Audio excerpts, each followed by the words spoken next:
I think we can all agree, man and woman alike, that a woman's reasoning is kind of trippy sometimes.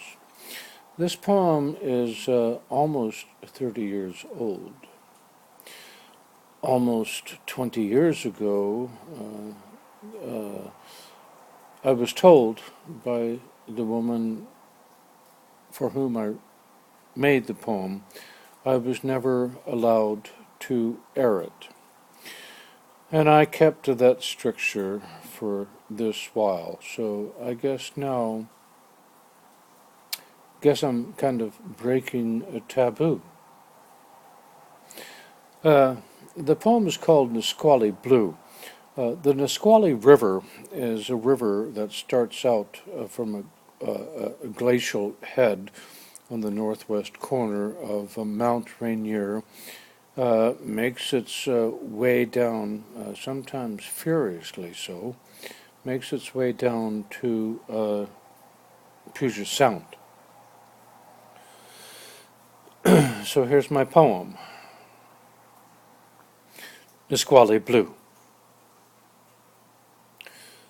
On the Nisqually River.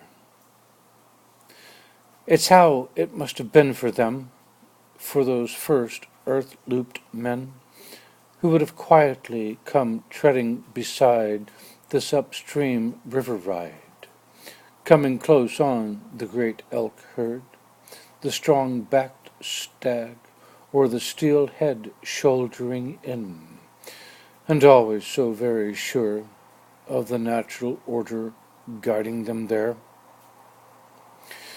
But for me, it was you and Nisqually Blue, in the way you were lightly stepping on the spongy ground where the salient stream of the Whitewater River can change the earth face in time it takes for any one man to find his familiar.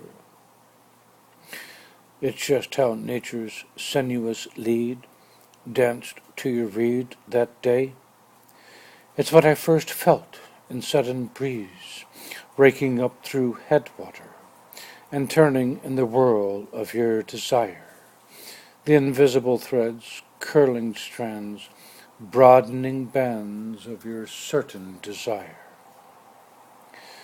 And the squally room of Lodgepole Valley, or the puffy cloud cover closing us in.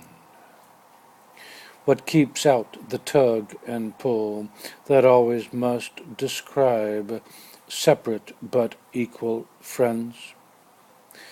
Down inside red alder and the cottonwood, the dappled gray brothers of late winter, and having left the surefoots, the bearded men and quiet women, who kept back beside blazing fire sign, who stayed just within smoky orange glory of the emotive, the soulful, the spiral story.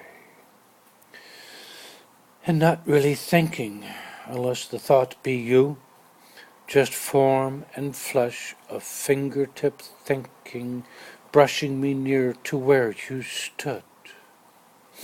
Or somehow the bottomless moment when we touched the close, unsayable answers, and how you felt your way into that day, just the way you leaned inside the leading line of stories that day, or how 'twas when the bottom dropped under by the running river bank, and then you said, in another life I'll come back happy, but now I'm scheduled for silent heart hurt.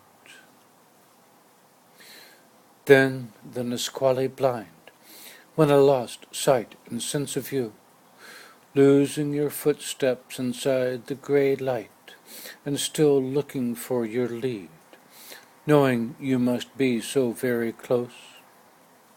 Then the sudden nighthawk flying low and out from under the sky cup and cloud cover canopy, and touching and turning where you sat on the raised riverbank's tree chair, rounding your face back to me, letting me see inside the berry-brown forest girl, so very close inside, still so very close, the highlight feelings lustrous in your lead.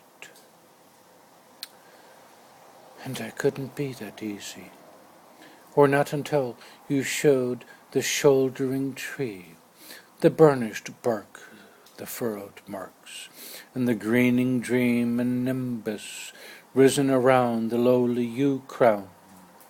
It was how he nudged us then, like an older friend you cannot forget, telling how the time had come to let go, to fall in after. And brightly now the white Nisqually sound, while the wood woman kept on coming to the surface in your face, and the river wash, the beating echo, soaking down around Valley's Venus mound, wetting the long hem of your skirt as you went from stem to stem, crossing to, cutting out, coming in, your instep's narrow crease in the earth. Oh, then the quiet, the hovering silence, the hush inside darker cedar shade, pulling into where you pulled on your lover.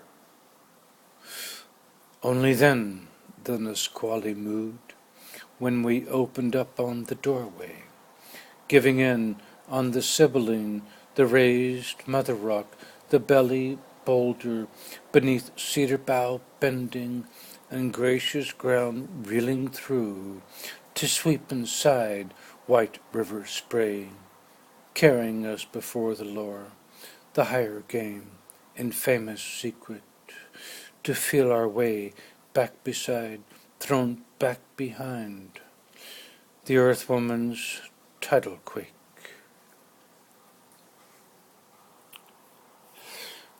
There's my poem, Nisqually Blue.